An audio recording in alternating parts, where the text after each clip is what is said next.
নমস্কাৰ মই আজি আপোনালোকক দুটামান কথা ক'ব বিচাৰিছোঁ আমচুৰ সদ্য প্ৰাক্তন সভাপতি ৰেজাউল কৰিম চৰকাৰ ডাঙৰীয়াই যোৱাকালি মোক সমালোচনাৰে থকা হৰকা কৰিলে তেখেতে কংগ্ৰেছত যোগদানৰ দিনা যি মন্তব্য দিছিল সেই মন্তব্যৰ সৈতে মই একমত নহয় বুলি স্পষ্ট কৰি দিছিলোঁ কাৰণ ধুবুৰীৰ ঐতিহ্য আছে ধুবুৰীত ধুবুৰী হৈ থাকিব লাগিব শিৱসাগৰৰ ঐতিহ্য আছে শিৱসাগৰ হৈ থাকিব লাগিব আৰু বিজেপিয়ে বিচৰা নিচিনাকৈ আমি এক অখণ্ড ভাৰতৰ নামত নিজৰ যি স্বকীয়তা যি গৌৰৱ এইবিলাক একোকে আমি হেৰুৱাব নিবিচাৰোঁ ভাৰতীয়ত্বৰ নামত যেনেকৈ অসমীয়াত্ব আমি হেৰুৱাব নিবিচাৰোঁ ভাৰতত থাকিও প্ৰথমে আমি অসমীয়া তাৰপিছত ভাৰতীয় আৰু আমাৰ অসমীয়াৰ সংজ্ঞা আমি আমাৰ যিসকল পূৰ্বপুৰুষে দি গৈছিল ভাষাৰ ভিত্তিত সেই কথা এতিয়াও বিশ্বাস কৰোঁ যদিও বিজেপিয়ে ধৰ্মৰ ভিত্তিত অসমীয়াৰ সংজ্ঞা দিব বিচাৰে মই ৰেজাউল কৰিম চৰকাৰ ডাঙৰীয়াই মোক কি কাৰণে বিজেপিৰ আৰু মুখ্যমন্ত্ৰীৰ এজেণ্ট বুলি কৈছে সংখ্যালঘু বিৰোধী বুলি কৈছে সেই কথা মোৰ বাবে বোধগম্য হোৱা নাই মই হাঁহিমেই নে কান্দিমেই মই ধৰিব পৰা নাই নিশ্চয় অসমৰ ইতিহাস ৰাজনীতিক সামাজিকভাৱে যিসকলে নিজকে পৰিচিত কৰি ৰাখিব লাগে তেখেতসকলে জানে আৰু মোৰ প্ৰয়াত পিতৃ হিতেশ্বৰ শইকীয়া ডাঙৰীয়া সুদীৰ্ঘকাল ৰাজনীতিত জড়িত হৈ আছিল অসম আন্দোলনৰ এটা সময়ত তেখেতে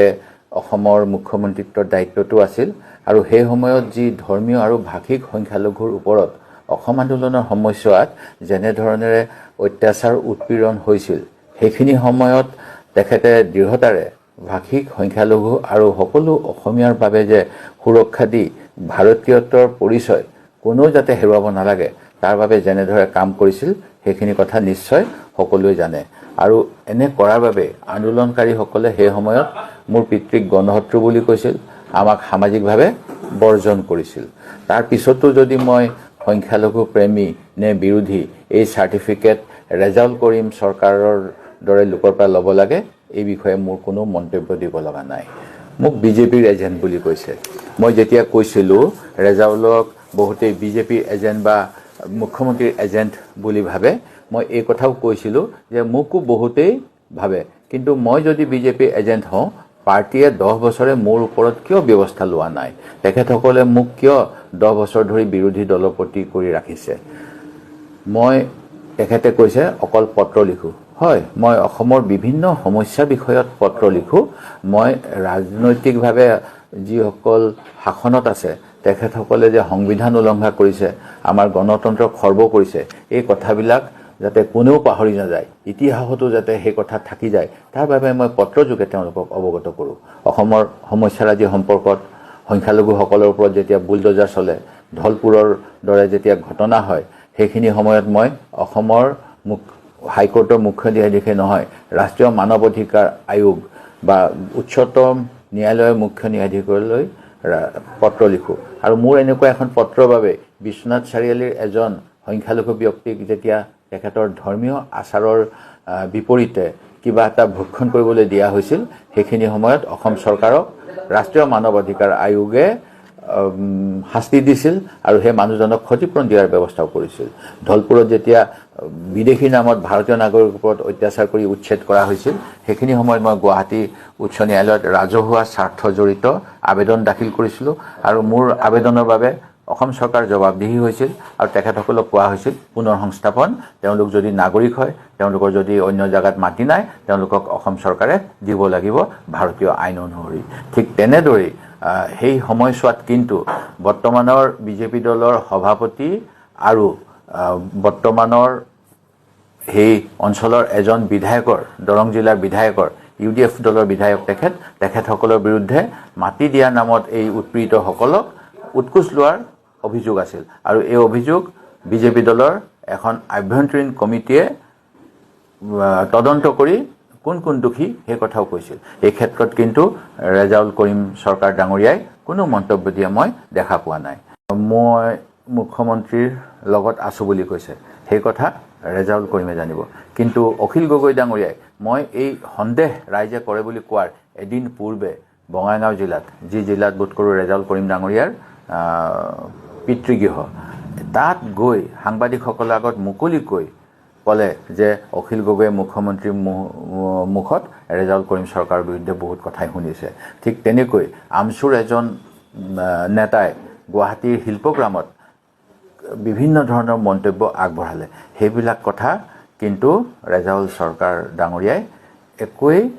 মন্তব্য দিয়া মই দেখা পোৱা নাই। অখিল গগৈয়ে ক'লে একো নাই, মই ক'লে বেয়া।